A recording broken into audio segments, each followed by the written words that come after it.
안녕하세요. 오늘도 사연 살롱을 찾아주셔서 감사합니다. 저는 이제 막 2돌을 지난 딸아이를 키우고 있는 초보 엄마입니다. 저는 요가 강사로 일하면서 몸과 마음이 건강한 삶을 살기 위해 매일 노력하고 있어요.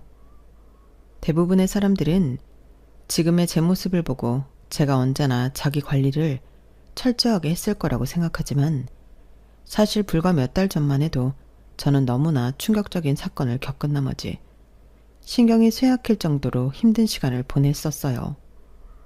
하지만 세상에는 제가 도무지 어떻게 할 수 없는 일도 있다는 사실을 마음 깊이 받아들이고 나니 다시 지금처럼 건강해질 수 있었죠. 저는 그 이후 저와 저희 딸에게만 집중하면서 열심히 수련을 했고 그 결과 다시 건강한 삶을 되찾을 수 있었답니다. 제가 겪었던 충격적인 그 일에 대해서 이야기하자면 제가 처음 남편을 만나서 결혼하게 되었던 그 시절 이야기부터 시작해야 해요. 당시 저는 마사지사로 일하고 있었고 요가는 그저 건강관리 차원에서 꾸준히 하던 운동 중 하나였죠. 저는 매주 목요일마다 독서 모임에 참여하고 있었는데 남편 역시 그 독서 모임의 멤버 중 하나였어요. 저희는 그 안에서 좋은 친구로 지내다가 연인 사이로 발전하게 되었답니다. 저희 두 사람이 연인 사이가 된 가장 큰 이유는 독서 취향이 잘 맞았기 때문이에요. 그때 저는 요가에 조금씩 더 깊은 관심이 생기기 시작할 때라 요가 관련 서적이나 철학 서적을 자주 읽었는데요. 남편도 철학과 종교 등 저와 같은 분야의 책들을 좋아하다 보니 대화가 잘 통할 수밖에 없었어요. 요즘은 사이비 같이 들릴 수도 있겠지만 저는 우리 몸에 좋은 기가 흐르는 것이 무엇보다도 중요하다고 생각하는 사람이었는데 남편도 저와 같은 생각을 하는 사람이었던 겁니다. 그걸 알게 된 이후로 저희의 대화는 급속도로 깊어졌고 사이도 급속도로 가까워진 것이었어요. 보통 이런 주제로 남자와 이야기가 잘 통하는 일은 드문데 남편은 본인이 특이한 게 아니라고 극구 부인하더군요. 특이한 게 아니라 그냥 그런 환경에 많이 노출되었을 뿐이야. 우리 아버지가 한의사시거든. 당연히 어렸을 때부터 이런 얘기를 많이 들을 수밖에 없었지. 아, 정말? 그럼 세강씨도 한의학에 관련해서 엄청 해박하겠네. 어쩐지 아는 게 너무 많다 했어. 해박한 건 아니고 난 우리 아버지만큼 똑똑하진 않아서. 다만 우리 몸에 음양오행이 중요하고 기가 잘 흐르는 게 중요하다는 것만 동의할 뿐이지. 아버지처럼 비싼 한약을 먹어야만 건강해진다고 생각하진 않아. 그래도 그런 것들이 도움이 될 수도 있지. 이렇듯 서로 말이 잘 통하니 연애도 안정적이기만 했죠. 그 전에 제가 해왔던 연애들은 항상 자음이 잦고 사건 사고가 많았는데 남편과의 연애는 싸움도 없고 평온하기만 했어요. 공무원이던 남편의 일과는 늘 변함이 없었고 그래서인지 감정이 크게 너를 뛰는 일도 없을 것 같더라고요. 저는 어느 순간부터 당연히 이 사람이랑 오래오래 같이 살겠구나 하고 자연스럽게 받아들이고 있었어요. 남편 역시 동일한 생각을 가지고 있었던 것 같아요. 3년째 연애를 하던 어느 날 남편은 벚꽃길을 걸으면서 담담하게 결혼하고 싶다는 이야기를 먼저 꺼내더군요. 저는 그게 다른 요란한 프로포즈보다 좋았고 당연히 그러자고 대답을 했죠. 그날 귀가한 저는 밤새 결혼식을 어떻게 올릴지 이것저것 상상의 나래를 펼치다 새벽 늦게 잠이 들었을 만큼 설렜어요. 하지만 다음 날 남편의 입에서 나온 말은 전혀 예상하지 못했던 얘기였습니다. 우리 혼인신고는 언제 할까? 나야 어차피 주민센터에서 일하니까 당신이 편한 시간에 맞출게. 벌써 혼인신고부터 결정해? 아직 결혼식 날짜도 안 정했잖아. 그리고 어느 지역에서 할지도 난 땡땡동 근처에 몇 개 알아봤는데. 결혼식? 아유, 결혼식 굳이 해야 돼? 어차피 우리 둘 다 혼자 사는데 그냥 혼인신고만 하고 살림만 합치면 안 될까? 남편의 파격적인 말에 저는 펄쩍 뛸 수밖에 없었죠. 뭐? 결혼식을 아예 안 올리자고? 그게 무슨 소리야? 아니 그럴 거면 프로포즈는 왜 한 거야? 아니 내 말은 부부가 되자는 거였지 결혼식을 올리자는 건 아니었어. 사실 나는 어차피 지인도 별로 없거든. 그냥 혼인신고하고 같이 살게 되면 그게 결혼이지 뭐야. 그게 무슨 해괴망측한 소리야. 결혼하자라고 하면 당연히 누구나 결혼식을 올린다고 생각하지. 그리고 당신이 지인이 왜 없어? 우리 독서 모임 멤버들만 해도 몇인데. 직장도 있고. 나는 우리 부모님 때문에라도 결혼식은 꼭 해야 돼. 집안에 자식이라곤 나 하나인데 내가 결혼식을 안 올리면 우리 부모님 그동안 뿌린 축의금 언제 받냐고. 솔직히 나는 우리 가족한테 결혼한다는 얘기 별로 안 하고 싶어. 그래서 그래. 애 같은 소리 하지 말고 당장 가서 말씀드려. 아니면 반지도로 가져가든가. 평소에도 남편은 가끔 정말 애 같을 때가 있었는데 그게 결혼할 때 걸림돌이 될 줄은 몰랐어요. 저는 남편의 등을 떠밀며 당장 가족들한테 저를 인사시키라고 종용했어요. 결혼식 날짜도 가족들이 편한 날을 받아오라고 했고요. 제 등살에 남편은 마지못해서 자기 가족들에게 결혼 사실을 알렸습니다. 저를 가족들한테 인사시키는 날짜도 겨우 받아왔고요. 정말 진심으로 인사시키기가 싫었는지 남편은 본인이 저희 부모님께 인사드린 지 한 달이 지나서야 저를 시댁으로 데려갔어요. 그리고 저는 남편이 왜 그렇게 본인 집에 가기 싫어했는지 단 10분 만에 알 수가 있었죠. 시아버지는 한눈에 봐도 눈이 부리부리하시고 눈썹도 장비 같은 모양으로 기가 센 인상이셨고 시어머니 역시 보통 관상이 아니셨어요. 게다가 시어머니는 저를 처음 보자마자 말없이 위아래로 훑어보시면서 못마땅한 기색을 숨기지도 않으셨죠. 남편보다 2살 많은 누나인 시누이는 인사도 건성이고 핸드폰만 들여다보더군요. 남편한테는 조금도 관심을 두지 않고 자기 잘난 척하기만 좋아하는 딱 그런 부류의 사람이었어요. 실제로 처음 만난 자리에서도 몇 마디 하지 않았는데 전부 자기 자랑하는 얘기들 뿐이었죠. 어쨌든 저는 나름 신경 써서 시댁 식구들 앞에서 처음 인사를 드렸는데요. 시부모님은 누가 먼저랄 것도 없이 곧바로 지적을 하더군요. 남편 될 사람 가족한테 인사드리러 온다면서 어떻게 청바지를 입고 올 생각을 하니? 어느 집안에서 자랐는지 기본 예절도 안 되어 있구나.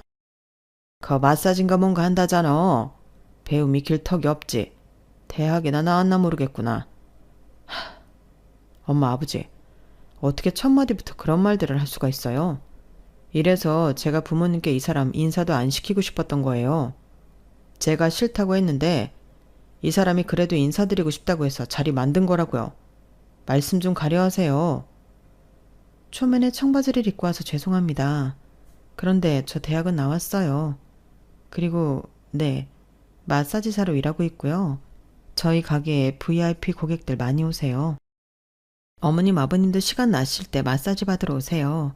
제가 피로 잘 풀어드릴게요. 어디서 근본도 없는 마사지를 하면서 VIP는 무슨 주제넘는 소리라는 버르장머리 고치려면 너나 내 병원으로 와라. 장침을 꽂아줄 테니. 초반에는 시부모님이 너무 악담을 해서 조금 당황하긴 했지만 애초부터 어느 정도 천대받을 걸 예상하고 갔기에 저는 금방 적응을 했어요. 대화가 안 통한다는 걸 확인했으니 그 다음부터는 불필요한 대화를 하려 애써 노력하지도 않고 열심히 밥을 먹었죠. 막상 제가 말을 안 하니 오히려 시부모님 쪽에서 결혼은 언제 할 거며 신혼집은 어디에 마련할 거냐는 등 이것저것 물어보시더군요. 저는 물어보시는 말에만 친절하게 대답해 드렸답니다. 그리고 자리가 어느 정도 마무리될 때쯤 이렇게만 말씀을 드렸어요. 상견례 때는 저희 부모님이랑 어른들끼리 대화하는 자리잖아요. 그날은 오늘 저한테 하셨던 것처럼 비난하거나 지적하는 등의 언행은 삼가해 주셨으면 좋겠습니다.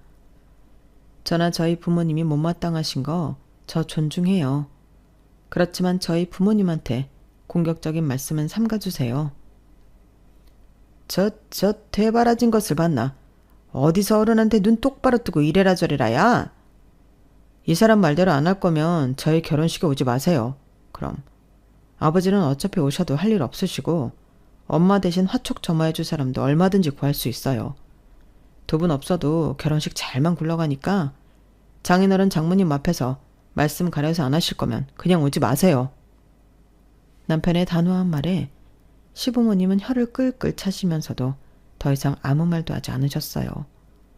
그리고 정말로 상견례 때는 말씀을 좀 가려 하시더군요.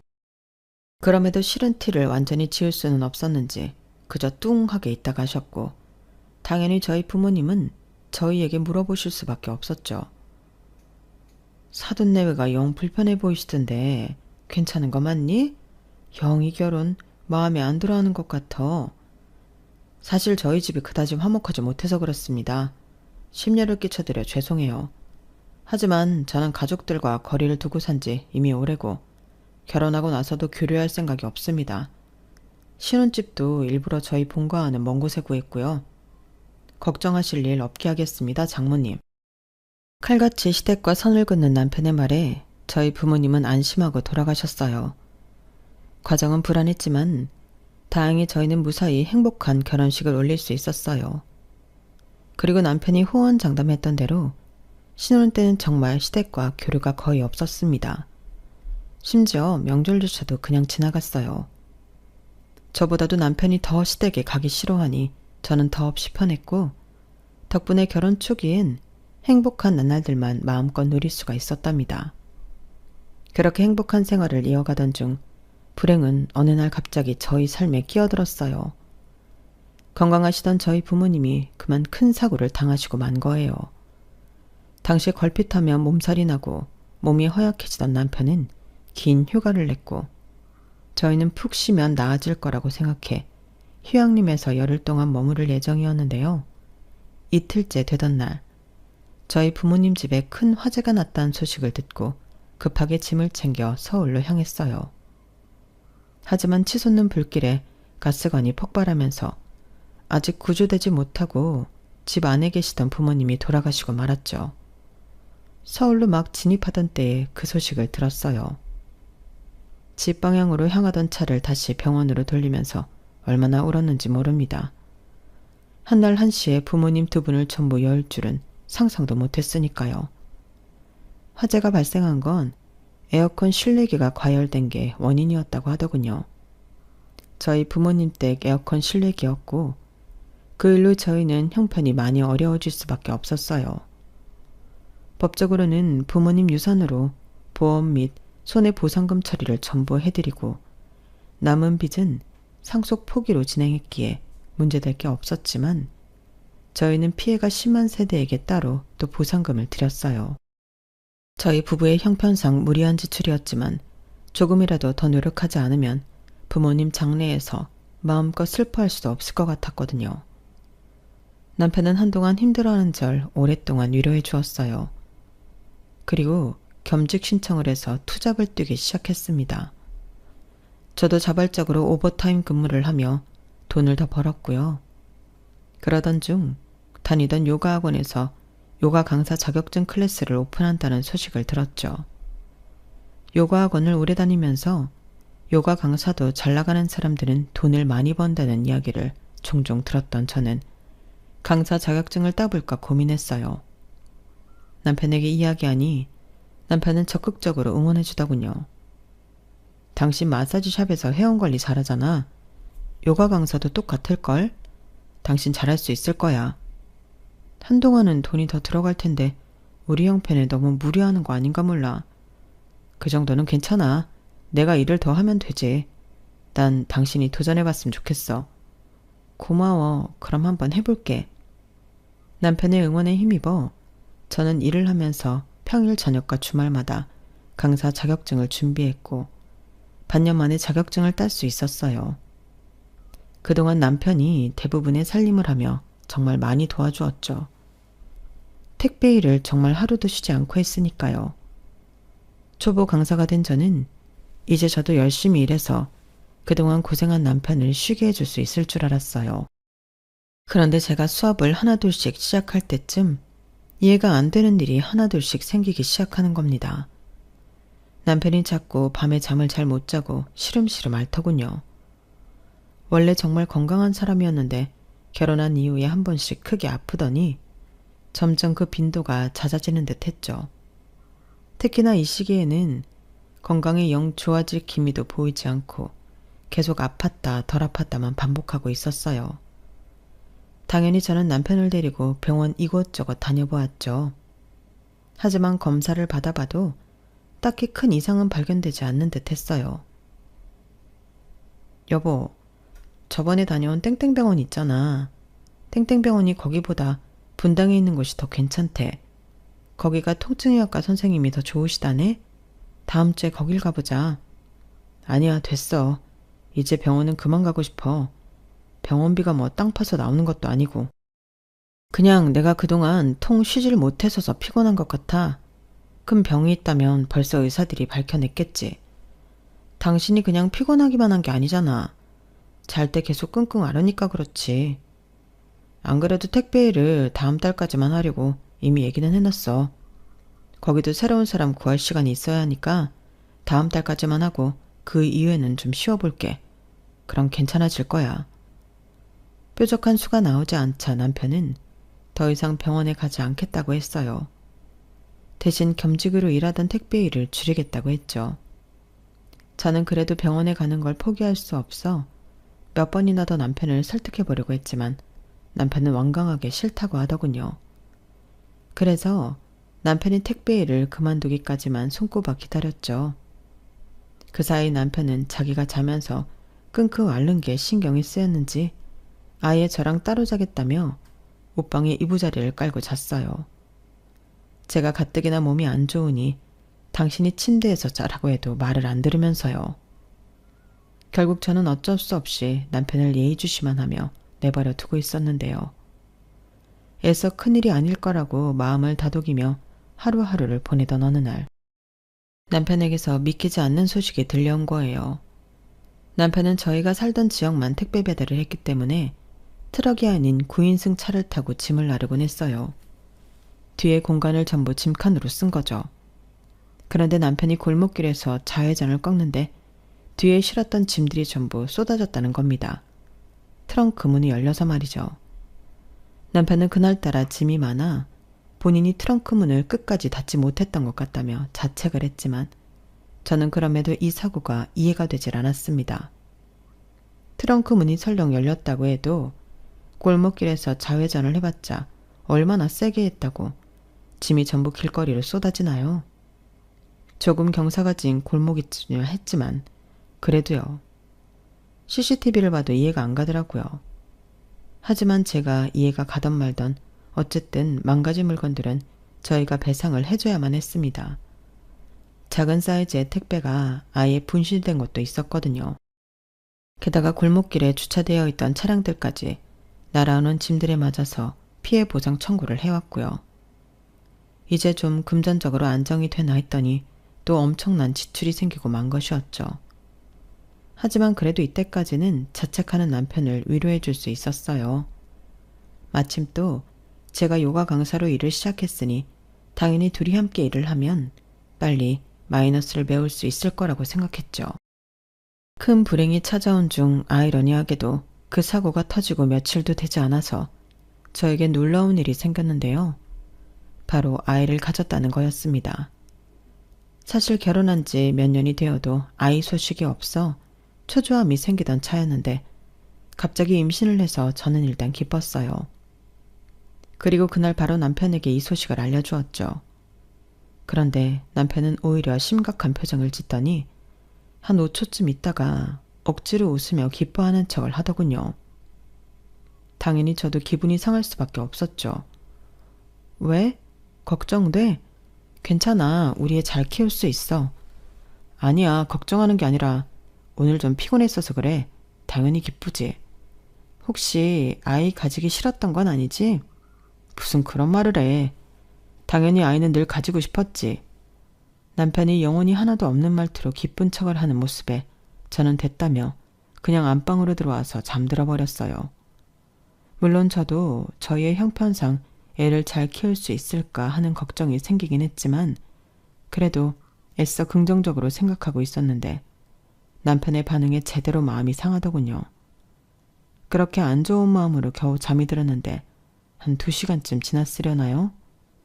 저는 부산스러운 소리에 다시 잠이 깰 수밖에 없었어요. 거실로 나가보니 남편이 외투를 챙겨 입고 있더군요. 뭐야? 무슨 일이야? 나가려고? 응, 깼어. 남편의 목소리도 안색도 너무 안 좋아서 이마에 손을 올려보았더니 세상에 몸이 펄펄 끓고 있는 겁니다. 저는 깜짝 놀랐어요. 열이 왜 이렇게 심하게 나? 당신 괜찮아? 지금 병원 가게? 당신은 쉬고 있어. 나 혼자 다녀올게. 이런 상태로 어떻게 혼자 가? 기다려, 외투 가져올게. 부모님 불렀어. 어? 부모님? 시댁 말하는 거야? 아버지가 의사시잖아. 부모님이 병원으로 와주신다고 했어. 병원 갔다가 부모님 댁에 좀 있다 올게. 병원 많이 다녀봤지만 양약으로는 한계가 있는 것 같아서 일부러 불렀어. 부모님 있는데 당신 데려가고 싶지 않아. 내가 연락할게. 집에 있어. 시댁 식구와 관련해서는 늘 저보다 더 예민하게 굴던 남편이었기에 저는 결국 남편의 말을 들을 수밖에 없었어요. 대신 택시를 타는 순간까지 함께 있어주었고 병원에 도착하자마자 전화하라는 말을 30번쯤 하고 남편을 보내주었죠. 그리고 거실 소파에 앉아 밤새도록 남편의 전화를 기다렸는데요. 저는 다음 날 날이 밝아서야 연락을 받을 수가 있었어요. 남편이 아닌 시댁에서 시어머니한테서 온 연락이었죠. 어제 저녁에 석진이가 집으로 오는 길에 사고를 당했다. 네? 뭐라고요? 무슨 사고요? 택시를 타고 오다가 도로에서 고라니를 쳤다고 하더구나. 기사랑 석진이 둘 다 다쳐서 병원에 와 치료받는 중이다. 고라니라고요? 아니 병원 가는 길에 그럴 만한 도로가 없을 텐데요. 어제 병원으로 바로 간다고 했는데 그럼 남편은 얼마나 다쳤어요? 심각한가요? 병원? 석진이는 우리 집에 오는 길이었어. 우리 집으로 오는 길에 큰 산 옆으로 난 길 있잖냐. 어쨌든 그리 됐다. 어제 그이가 많이 아파서서 병원으로 바로 간다고 했었거든요. 어쨌든 그래서 어느 병원이에요? 남편은 얼마나 다쳤는데요? 석진이는 괜찮다. 치료받으면 다 나을 거야. 어머님, 병원은 어디냐고요? 석진이가 오지 말라고 한다. 너한테 어디 병원인지 알려주지도 말라고 하고. 네? 그게 무슨 말도 안 되는 소리예요. 남편 좀 바꿔보세요. 말도 안 되는 소리라며 제가 빨리 병원을 알려달라고 소리쳤지만 시어머니는 남편을 바꿔주지도 않고 끝까지 병원을 알려주지 않은 채로 전화를 끊어버렸어요.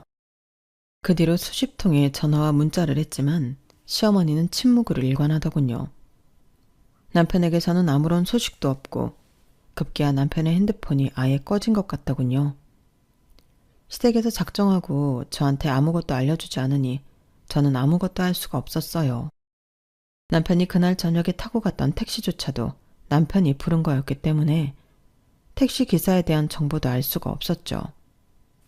시댁에 작정하고 찾아가 몇 날 며칠 지켜봐도 시부모님은 아예 집에 들어오지도 않는 듯 했어요. 저는 미친 사람인 척하고 경찰까지 들어가 그날 고라니를 치고 사고가 났던 차량이 있는지 알아봐달라고 부탁했지만 아무런 사건 없이 그런 걸 찾아줄 수는 없다며 번번이 거절만 당하고 말았답니다. 그렇게 한 달이 지났어요. 저는 그렇게 어느 날 갑자기 남편을 한 달 동안이나 못 보고 산 사람이 되었어요. 그런데 한 달 후에 드디어 시어머니한테 다시 연락이 왔습니다. 핸드폰에 시어머니 번호가 뜨자마자 저는 미친 사람처럼 전화를 받았는데요. 시어머니가 전해온 소식은 청천벽력 같은 소리였어요. 남편이 사망했다는 것이었죠. 지금 장례식 마치고 돌아오는 길이다. 가지고 있던 짐은 알아서 처분해. 앞으로 우리가 따로 볼 일은 없을 것 같구나. 지금 무슨 소리를 하시는 거예요? 난데없이 갑자기 전화해서 남편이 죽었다고요? 어머님 같으면 그 말을 믿겠어요? 저희 남편이 갑자기 왜 죽어요? 대체 무슨 일인데요? 그간 몸이 많이 아팠다고 들었다. 그런 와중에 사고까지 당하니 몸이 벼터내질 못한 모양이야. 어쨌든 할 말 다 전했으니 이만 끊으마. 어머님! 저는 정신이 나갈 만큼 화가 나서 전화가 끊기자마자 곧바로 시댁으로 향했어요. 시댁 앞에서 몇 날 며칠이라도 있을 기세였죠. 그간 시댁에 항상 인기척이 없었는데 그날 갔더니 놀랍게도 불이 켜져 있더군요. 저는 미친 사람처럼 초인종을 100번도 더 누르고 문을 미친 듯이 두드리며 당장 나오시라고 고래고래 소리를 질러댔어요. 시댁 식구들은 꼼짝도 않고 나올 기미를 보이지 않았죠. 저는 과장 하나도 없이 3시간을 넘게 그 앞에서 계속해서 난동을 부렸습니다. 그랬더니 시아버지가 문을 열고 나오더군요. 저는 시아버지를 보자마자 득달같이 달려들었어요. 시아버지를 옆으로 밀치고 시댁 집 안으로 들어가려고 했죠. 하지만 시아버지가 더 힘이 세시더군요. 시아버지는 저를 붙잡고 집에서 먹거름 떨어뜨려 놓았습니다. 제가 아무리 화가 난 상태여도 덩치 큰 할아버지를 이기지 못하더라고요. 당시 임산부여서 그랬던 것 같기도 하고요. 시아버지는 정승같이 딱 집 앞을 버티고 절 온몸으로 막아섰습니다. 아버님, 저희 남편 어딨어요? 애들 엄마가 연락하지 않았냐? 석진이는 죽었다. 말도 안 되는 소리 하지 마세요. 지금 그걸 저더러 믿으라는 거예요? 아버님 얼굴이 지금 아들을 잃은 사람의 얼굴이냐고요. 갑자기 남편이랑 생이별을 하게 만들어 놓고 죽었다는 말 한마디면 다 되는 줄 알아요? 사실을 말했을 뿐이다. 우리 당연히 힘들지. 네가 아무리 미친 사람처럼 날뛰어봤자 하루아침에 자식을 잃은 부모만큼 힘들지는 않을 거다. 이만했으면 이제 그만 가라. 저는 배우자예요. 게다가 그 사람 애를 임신하고 있다고요. 제 아빠가 갑자기 한 달 동안 사라졌다가 이제는 죽었다는데 아버님 같으면 제정신일 수 있어요? 아버님이랑 어머님 행동이 너무 수상하잖아요. 지금 전 두 사람 말 안 믿어요. 남편 사망 신고라도 하셨어요? 죽었으면 어디에 묻었는데요? 제대로 답을 하시란 말이에요. 시아버지는 한동안 아무 말 없이 저를 쳐다보기만 했어요. 워낙 표정이 없으셔서 대체 무슨 생각으로 절 쳐다보고 있는지 모르겠더군요. 다시 말이 없어진 시아버지를 붙잡고 저는 다시 남편의 행방을 물으며 고래고래 소리를 질렀어요. 울고불고 화를 냈다가 매달려도 봤다가 난리를 쳤지만 시아버지는 미동도 없이 가만히 계셨죠. 제가 지쳐서 힘이 없어지자 그제서야 시아버지는 마지막 한마디를 하고 다시 집으로 들어갔어요. 인정하기 힘들겠지만 석진이는 정말로 죽었어. 화장했고 유언에 따라서 뼈가루는 강에다 뿌렸다. 지금 임신한 상태면 몸 그렇게 함부로 쓰지 말아라. 남편이 갔어도 애는 이제 태어나는데 애를 봐서라도 정신을 차려야지. 의미 없는 짓 그만두고 이제 들어가 쉬거라. 저는 어쩔 수 없이 그날은 다시 집으로 돌아왔어요. 하지만 몇 날 며칠 더 시댁을 찾아갔죠. 그렇지만 그날 이후로 한 번도 시댁 식구들을 다시 볼 수 없었습니다. 이 모든 일이 너무 현실적이지 않아서 당시 저는 제가 머리가 어떻게 된 줄 알았는데요. 그나마 제가 정신을 붙들 수 있었던 것은 산부인과에서 검진받으러 오라는 연락을 받았기 때문이었어요.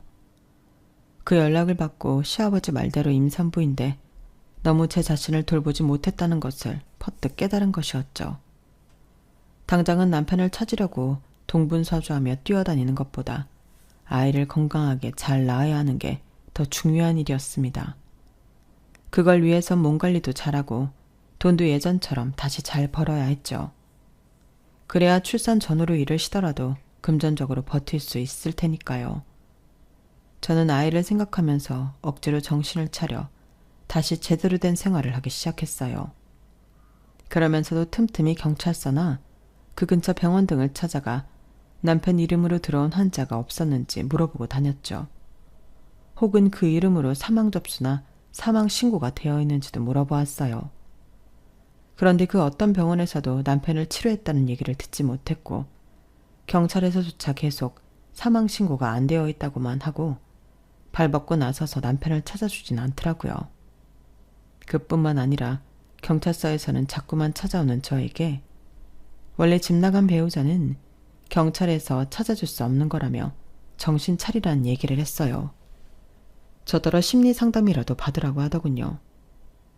저는 그런 소리를 들은 이후로 경찰에 찾아가는 걸 관두고 남편을 찾으려는 노력도 관뒀습니다. 점점 배가 불러와 움직이는 게 힘들어진 탓도 있었고요. 결국 저는 혼자서 아이를 출산했어요. 산후조리원 갈 돈이 없어서 바로 집으로 와서 아이를 혼자 돌보는데 너무 힘들어서 눈물이 저절로 줄줄 났죠. 출산과 동시에 마사지샵과 요가 학원에서 해고를 당했어요. 그 전에 남편을 찾겠다고 매일같이 시댁이며 경찰서, 병원을 돌아다니다 보니 일을 제대로 못했었기 때문에 어찌 보면 당연한 결과였죠. 퇴직금을 받긴 했지만 애 키울 생각하면 푼돈에 가까웠습니다. 그런 상황에서도 모유 수유를 하기 위해 편의점에서 인스턴트 미역국을 사 먹는 제 모습이 스스로 너무 처량하더군요. 몇 달 동안 아이랑 둘이 지내며 몸은 하루하루 축났고 저는 더 이상 울 힘도 없어질 정도로 기력이 쇠하고 있었어요. 신생아를 돌보느라 잠도 제대로 못 자니 우울증이 날로 심해져만 갔죠. 계절이 3번쯤 바뀌었을 때 이대로는 애도 죽고 저도 죽겠다 싶어서 저는 무작정 택시를 부르고 시댁으로 향했습니다. 무작정 초인종을 누르고 인터폰 카메라 앞에 아이를 들이밀고 있었어요. 처음에는 애를 보고도 문을 안 열어주더라고요. 초인종을 몇 번 더 누르자 아이가 울기 시작했고 그제서야 시어머니가 현관문을 열고 나오더군요. 그간의 경험으로 저는 시어머니가 문을 여는 동시에 문을 확 열어버렸어요. 시어머니가 휘청거리며 넘어질 뻔했지만 저는 그러거나 말거나 일단 몸의 판을 시댁집 안으로 들이밀었죠. 너 이게 뭐하는 짓이야? 왜 남편 사망신고 아직 안 했어요? 남편 죽었으면 얼른 사망신고 하세요. 그래야 제가 보험금이라도 받죠. 저야 그렇다 쳐도 이 집 손주가 굶어 죽을 판이에요 지금. 경찰 부르기 전에 당장 나가. 문에서 얼른 안 떨어져? 시어머니가 저를 밀치려고 하자 저는 아예 문고리에 매달려 버렸어요. 그리고 미친 사람처럼 악을 썼죠. 이 집 손주가 죽는다고 당장 돈을 빌려주기라도 해야 하는 거 아니에요? 차용증이라도 써줄 테니까 돈 내놔요. 무슨 거지들도 아니고 무식하게 와서 목소리만 높이면 다야? 당장 나가. 난 니네 같은 거지들 상종 안 한다. 경찰 부르기 전에 나가. 불러요 경찰. 부르라고요. 어느 날 갑자기 멀쩡히 살아있는 남의 남편 죽여놓고 보험금도 못 받게 버티고 있는 거 보면 당신들이 살인이라도 했을 줄 어떻게 알아? 당신들이 내 남편 죽였지. 불러 경찰. 내가 당신을 다 살인자로 신고할 거야. 너 정말? 쌀이라도 갖다 줄 테니 얼른 나가. 너 지금 제정신이 아니야. 당신들이 조금이라도 상식적으로 그렇으면 저도 애기도 이런 고생 안 해요. 당신들이 이딴 짓을 하고도 사람이에요? 어떻게 생사람을 잡아놓고도 인간이냐고. 그동안 쌓여있던 억울함과 서러움이 전부 토해져 나오면서 저는 결국 문에 매달린 채 엉엉 울면서 통곡하고 말았어요. 당신들 모두 지옥에 떨어질 거라고 욕을 해대면서요. 그런데 그때였어요. 어떤 사람이 거실에서 현관으로 걸어 나오더군요. 저는 자연스럽게 그쪽으로 눈이 가게 되었는데요. 그 사람을 보니까 현관문을 잡고 있던 손이 저절로 힘이 풀리고 멍하니 그 사람을 응시하게 되었어요. 그 사람은 제 남편이었습니다. 하지만 제가 놀란 건 죽었다던 남편을 만나서가 아니었어요. 당신 뭐야? 당신 내 남편 맞아? 꼴이 그게 뭐야? 제가 놀란 건 남편의 몰골이 너무 이상했기 때문입니다. 화장이며 한복이며 요상한 꼴을 한 남편은 절 보고 낮은 목소리로 말했어요. 그동안 속여서 미안해. 당신이랑 가까이 있으면 안 되는 상황이었어. 신을 받았거든. 신을 받았다고? 그게 무슨 무당이라도 됐다는 거야? 믿을 수 없는 이야기였지만 남편의 몰골은 그게 아니고선 설명이 안 됐어요. 제가 너무 황당해서 아무 말도 못하고 굳어있는데 시어머니는 얼른 아기를 안아서 안으로 들어가더군요. 남편은 저를 이렇게 세워서 집 안으로 데리고 들어갔어요. 시아버지는 시어머니한테 애를 받아들고 얼른 달랬고 시어머니는 주방으로 들어가시는 것 같았어요. 저는 남편이 이끄는 대로 거실 소파에 앉아서 이 모든 말도 안 되는 일을 이해하려고 애썼습니다. 한편으로는 제가 드디어 미쳤나 싶기도 했고요. 제 옆에 앉은 남편은 땅이 꺼져라 한숨을 쉬며 이야기를 시작했어요. 사실 재작년부터인가 자꾸 이상한 꿈을 꾸기 시작했어. 당신은 잘 이해할 수 없겠지만 하긴 나도 직접 겪으면서도 이해가 안 됐으니까. 처음에는 나도 이렇게 되기 싫어서 거부했는데 그럴수록 자꾸만 주위에서 이상한 사고가 나더라고. 그리고 자꾸 아프고. 처음엔 한두 번 그러다 마는 것 같더니 점점 빈도가 잦아졌어. 그런데 그때 당신이 임신을 했다니까. 내가 거기 계속 있으면 당신이나 아기한테도 안 좋은 영향이 갈 것 같아 얼른 자리를 피한 거야. 그래서 그게 다야? 그래서 죽었다는 소리를 했다고? 상식적으로 그럼 당신이 직접 나랑 통화를 해서 상황 설명을 했어야지. 그게 아니더라도 어디 요양원을 갔다던지. 멀쩡한 사람 어거지로 과부 만들어 놓고 지금 그걸 이유라고 되는 거야? 방법이 잘못되었다는 거 알아. 하지만 당시엔 나도 부모님도 정신이 없었어. 그리고 차라리 내 존재 자체를 없애면 당신이 빨리 포기할 줄 알았어. 처작시 내팽겨쳐놓고 내가 당신 찾기를 포기하길 기다리고 있었던 거네? 당신 이거 이혼 사유야. 알아? 사기라고. 세상에 어떤 미친 인간이 임신한 지 아내한테 시부모 시켜서 죽었다는 사기를 쳐. 그리고 어머님 아버님도 부끄러운 줄 아세요. 이딴 사기 행각에 가담해놓고 뭐? 거지라고? 당신들 단체로 다 정신이 나간 거라고요. 시댁 식구들은 모두 아무 말도 못했어요. 잠시 뒤 아기를 안고 있던 시아버지가 무겁게 입을 열더군요. 그럼 어떡하니? 아들놈은 목숨이 꼴딱 넘어갈 것 같은데 한약도 양약도 안 들고 무당이 안 되려면 굿을 하라더니 굿하고 나니까 얼마든지나 또 애가 쓰러지더구나. 결국 무당이 될 수밖에 없다면서 또 굿을 하고 굿 한 번 할 때마다 돈이 얼마나 드는지 알아? 우리가 무슨 재벌도 아니고 말이야. 너한테 그렇게까지 할 생각은 없었다. 그런데 우리도 얘 옆에 있으면서 이상한 일이 많이 일어났어. 임산부한테 피해주고 싶지 않았다. 그뿐이야. 그런데 네가 좀채 포기하질 않으니 우리도 지쳐서 말이 좀 험하게 나갔던 것 같구나. 미안하다. 그래, 그리고 석진이가 또 용해. 우리도 여즉 석진이 말 들은 건 그래야 아기가 산다 그래서였어. 뭐 본인이 직접 설명하는 것 보니 이제 괜찮나 보구나. 이거 쌀 담아온 거니 가져가. 그리고 이것도. 일단 100만 원만 넣었다. 우리도 지금은 당장 이것뿐이야. 저는 벌떡 일어나 쌀을 받아들고는 그걸 그대로 남편한테 집어 던졌어요. 남편의 머리를 맞은 쌀 봉지와 봉투가 바닥에 툭 떨어졌죠. 됐어요. 저 인간이랑 당장 이혼할 거니까 그런 줄 알아요. 전부 저 인간한테 책임 물을 거니까. 저는 정내미가 전부 떨어져서 쏘아붙였는데요. 남편은 세상 덤덤하게 이렇게 이야기하는 거예요. 원하는 조건을 적어와. 전부 합의해주고 이혼할게. 그리고 이 집에 다시 찾아오지 마. 애한테 안 좋아. 당신이랑 나랑 결혼 전에 사주를 봤어야 했는데. 너무 평안한 모습에 저는 속이 뒤집혀 쌀봉지를 집어들고는 남편한테 마구 휘둘렀어요. 쌀봉지가 터지고 남편 볼이 새빨갛게 부어오르는데도 남편은 그냥 맞고 있더군요. 저는 씩씩대면서 아기를 다시 안아들고 돈봉투도 집어들고 집으로 돌아왔어요. 그리고 변호사의 힘을 빌려 남편에게 집과 양육비, 정신적인 피해 보상 등 최대한의 보상을 요구했죠.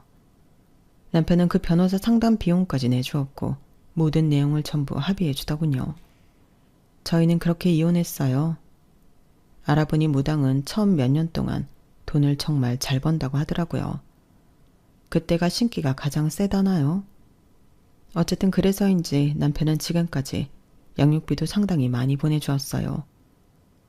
처음엔 이 기가 막히는 상황에 일이 손에 잘 잡히질 않았는데 시간이 지나면서 차츰 마음의 안정을 되찾고 육아에 집중할 수 있게 되었어요. 그리고 다시 요가 강사로 취직도 했고요.